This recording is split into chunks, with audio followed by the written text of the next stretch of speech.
What's going on, guys? It's Coach Colin here. You already know what it is. High performance coach who likes to watch podcasts and pull out the gems in hopes that you learn something from these podcasts that you definitely wouldn't otherwise be watching. Today, it's Joe Rogan. For those of you that are fans of Joe Rogan, you already know who he is. Who he's interviewing is Stephen Pressfield.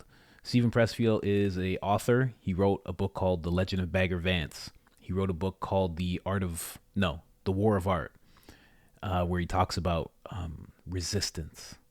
And right now they're getting into, Joe just asked him what he thinks resistance is. And he has a really cool answer about it. And I also have like a counter type of answer.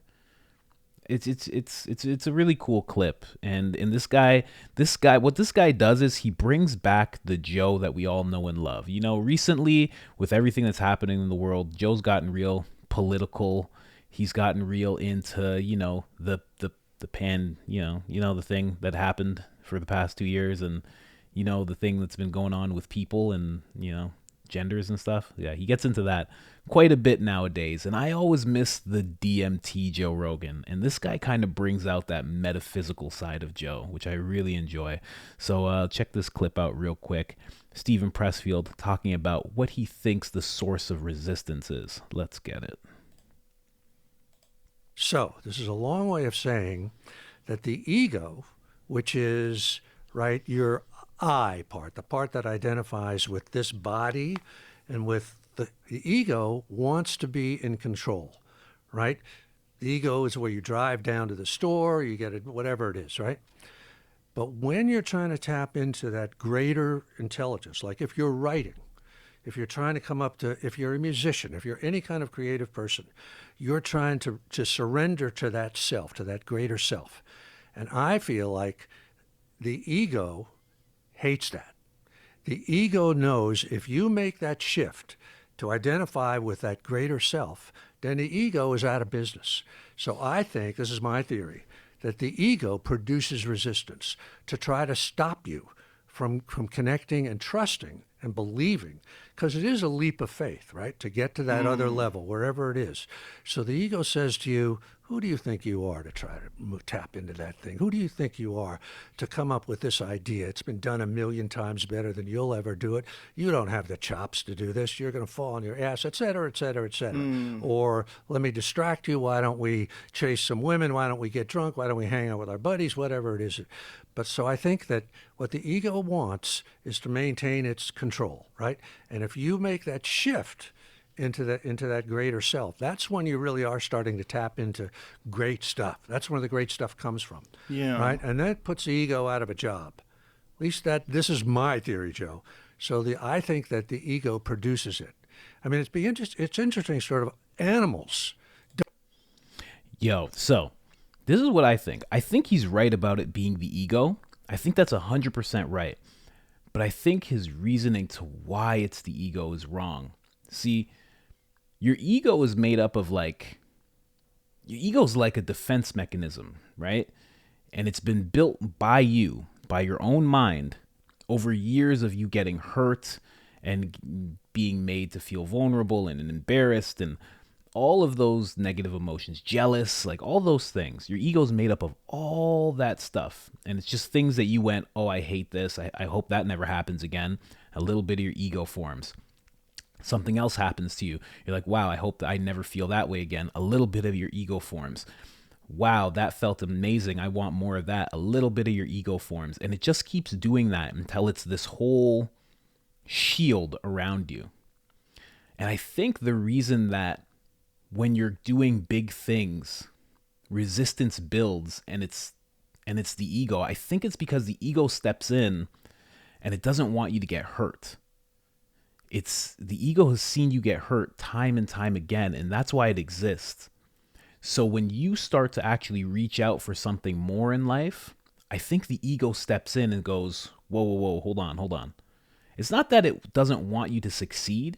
It doesn't want you to get hurt because it's seen you reach for certain things, and it knows, it has the orders from you that you don't want to be embarrassed. You don't want to be humiliated. You don't want to get hurt. You enjoy success, but also it's like, so it's like it's stepping in, but not for the reason that he thinks. I don't think the ego steps in negatively. I think it steps in with the purpose of protection. So when you start to go for that grandiose goal that you have in mind, to start that business, to do that thing that's never been done, the ego is just like, okay, but like, what could happen if you don't succeed? You're going to get hurt more than ever. And I'm here to stop the hurt. So I'm not going to let you do this. Like it. And that's why you have that resistance towards things that are so outside of your comfort zone. I think that's the reason why. I don't think it's that people are just lazy. I don't think people are just lazy and just don't want to do things. I think everybody wants to do something great. Everybody wants to step into the upper echelons of whatever it is they do. Everybody has hopes and dreams and aspirations. I really think that's what it is when it comes to resistance. It's not fear, it's protection. You have a survival mechanism. It's like, it would be wonderful to fly, right? But something stops you from jumping off of a cliff. And it's not the fact that, your body's like, no, I don't want you to fly, because then what are our feet going to do if we fly? It's not that. It's that you might get tremendously hurt if you try to jump off this cliff. Yeah. And I think that's why it's so important to build up like confidence and belief in yourself, because then the ego doesn't have to step in as much. When you really, really believe in yourself, or when you really show that you're resilient and that you have thick skin, then your ego doesn't have to step in as much, because it's like, okay, you got this. You got this. You can do this. All right. You went through that thing that was pretty embarrassing and you didn't let it get to you that much. Okay.